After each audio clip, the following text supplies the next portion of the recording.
ഭിത്തിയിൽ തൊടുമ്പോൾ കറണ്ട് അടിക്കുന്നു എന്ന് പറഞ്ഞ് രാവിലെ ഒരു കോൾ വന്ന് നമ്മൾ വന്ന് നോക്കാൻ വേണ്ടി വന്ന് നമ്മൾ പ്ലേറ്റും കാര്യങ്ങളെല്ലാം അഴിച്ചപ്പോൾ കണ്ടത് ഇതാണ്. കണ്ട് ഇതിൻ്റെ അകത്ത് കിടക്കുന്ന കേബിൾ വരെ നമുക്ക് ഊരി എടുക്കേണ്ട വന്നു. ആ കേബിളിൻ്റെ അവസ്ഥ നിങ്ങൾക്ക് നോക്കിയാലും മനസ്സിലാവും.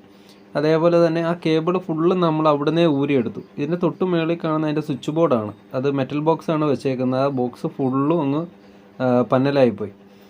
കണ്ടില്ലേ, അതിൻ്റെ അതിഥി കിടന്ന കേബിളാണ് ഇത്. അതിൻ്റെ വയർ സ്ലീവുകൾ ഫുള്ളും പോയേക്കുവാണ്, അങ്ങേ അറ്റം തൊട്ട് ഇങ്ങേ അറ്റം വരെ പോയേക്കുവാണ്. അതേപോലെ തന്നെ അതിൻ്റെ ബോക്സും തുരുമ്പിച്ചു പോയി. അതുകൊണ്ട് കറണ്ട് സ്പ്രെഡായിട്ട് അതുവഴിയിട്ടാണ് ഷോക്ക് അടിക്കുന്നത്.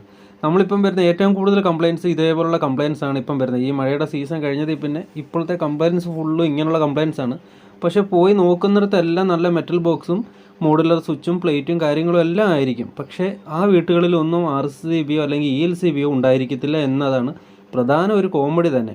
ഇവർക്ക് ഇതിൻ്റെ ഉപയോഗം എന്താണെന്ന് പോലും അറിയത്തില്ല. അല്ലെങ്കിൽ ചെയ്തു കൊടുത്ത ഇലക്ട്രീഷ്യന്മാർ ഇത് വെച്ച് കൊടുക്കാഞ്ഞിട്ടാണോ അതോ പാർട്ടി മേടിച്ച് കൊടുക്കാഞ്ഞിട്ടാണോ അല്ലെങ്കിൽ ഇതിൻ്റെ ഗുണം അല്ലെങ്കിൽ ഗുണങ്ങൾ എന്താണെന്ന് പറഞ്ഞു കൊടുക്കാഞ്ഞിട്ടാണെന്ന് ഒരു പിടുത്തമില്ല. ഇവിടെ എല്ലാം പോയിടത്തൊന്നും ഇതേപോലെ RCB ഇല്ല എന്നതാണ് ഏറ്റവും വലിയൊരു